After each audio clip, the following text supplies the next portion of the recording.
मेरे दोस्तों, यमन की सबसे बड़ी धमकी आ गई है, जहां अमेरिका, ब्रिटेन, जर्मनी, इजराइल और सऊदी अरब को तो छोड़ दिए, बेचारा सऊदी अरब तो पड़ ही नहीं रहा है चक्कर में। और सऊदी अरब क्यों नहीं पड़ रहा है चक्कर में, वो बात बताऊंगा। इधर यूएई जो पूरी तरह से ये कह रहे हैं कि सीधा यमन पे अटैक कर दो। इन तमाम धमकियों के बाद यमन का जो तेवर निखर कर सामने आया ना, वो भाई साहब अलग लेवल का है। यमन ने आधिकारिक तौर पर पहले तो ये वीडियो जारी की।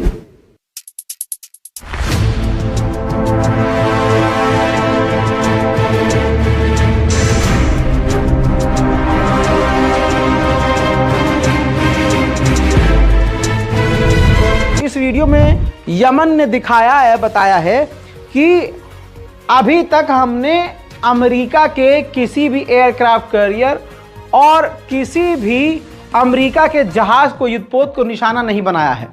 लेकिन अगर अमेरिका ने कोई गलती की और हम पर अटैक किया तो हम सीधा अमेरिका के ऊपर इस तरह अटैक करेंगे कि अमेरिका का हाल वही होगा जो अफगानिस्तान और वियतनाम में हुआ था। अपने इलाके को छोड़कर, उस पूरे इलाके को, उस देश को ही छोड़कर जाना पड़ जाएगा। दोस्तों, वो धमकी ये है।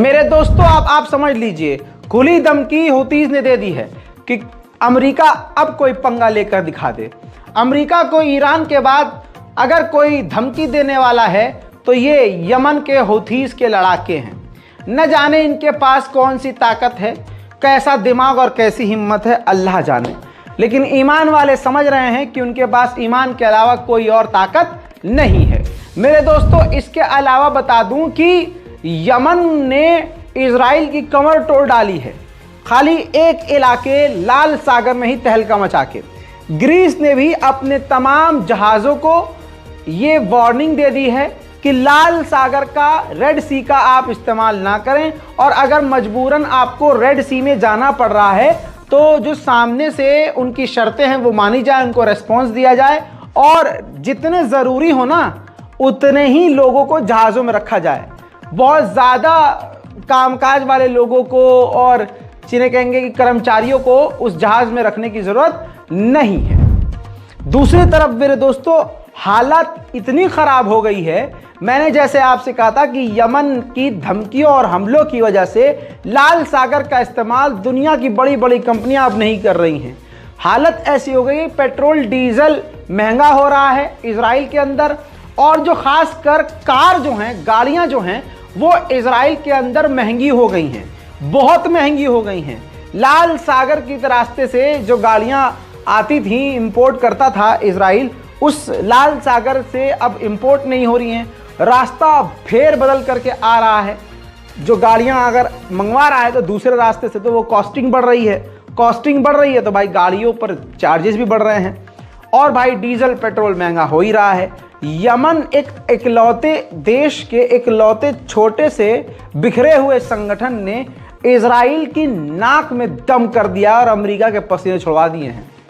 सोचिए, 57 देश अगर एक हो गए तो क्या हो जाएगा। अब जो मैंने आपसे बात कही थी कि सऊदी अरब आखिर इसमें क्यों नहीं कूद रहा है, सऊदी अरब यमन के खिलाफ जो गठबंधन बना है उसमें सिर्फ इसलिए शामिल नहीं होना चाह रहा है। ये अंतर्राष्ट्रीय रिपोर्ट आ चुकी है मेरे दोस्तों, जिसमें साफ बताया गया है कि सऊदी अरब ईरान के साथ अपने रिश्ते ख़राब नहीं करना चाहता है। एक लंबे समय के बाद ईरान से बेहतरीन रिश्ते अब जाकर सऊदी अरब के हुए हैं।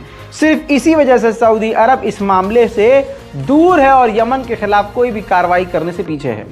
वहीं यूएई भाई अलग जोन में है। यूएई तो सीधा कह रहा है अटैक कर दो, अभी अटैक कर दो, यमन पे हमला कर दो। अब हूतीज के खिलाफ जो संगठन बनाया गया है उसमें अब डेनमार्क भी शामिल हो गया है।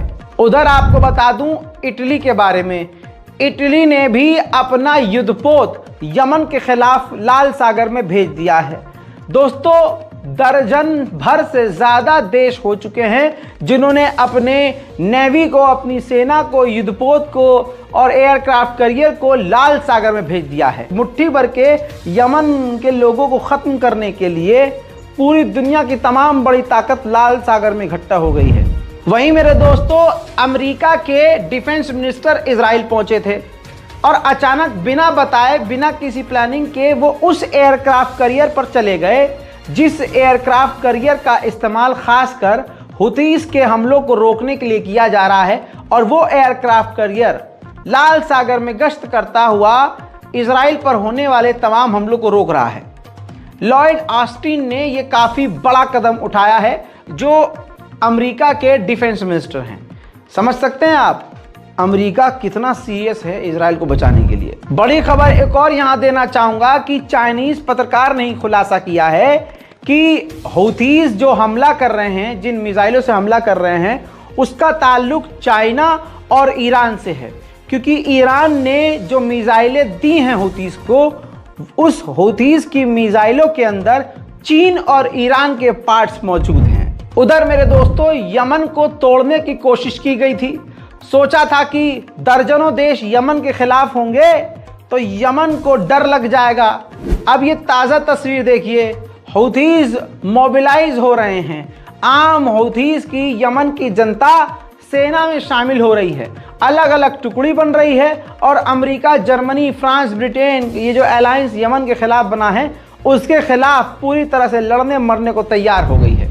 इजराइल के लिए सबसे बड़ा खतरा इस वक्त यमन के हौथीज हैं।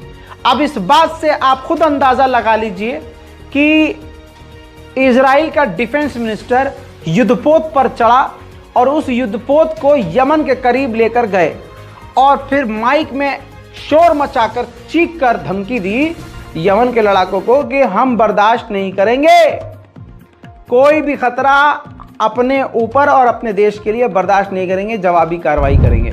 उधर अमेरिका ने बयान जारी करते हुए कहा है, यमन से एक तरह से दबे अल्फाजों में रिक्वेस्ट की है कि हम एक सेफ कॉरिडोर चाहते हैं, लाल सागर में एक रास्ता चाहते हैं जो सेफ हो। उधर आप इस बात को जान चुके हैं कि इजराइल का कोई भी व्यक्ति हो, पढ़े से पढ़ा लिखा इंसान हो, किसी भी इंडस्ट्री में काम करने वाला हो, वो पूरी तरह से एक दहशतगर्द सोच रखने वाला इंसान है। अब इजराइल के एक पत्रकार हैं, तथाकथित पत्रकार, एंकर, वो ये बोल रहे हैं कि इजराइलियों के पास कोई और ऑप्शन नहीं है।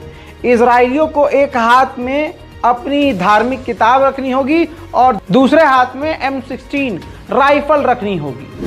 בארץ ישראל יש רק אופציה אחת שבה יהודי יכול לחיות.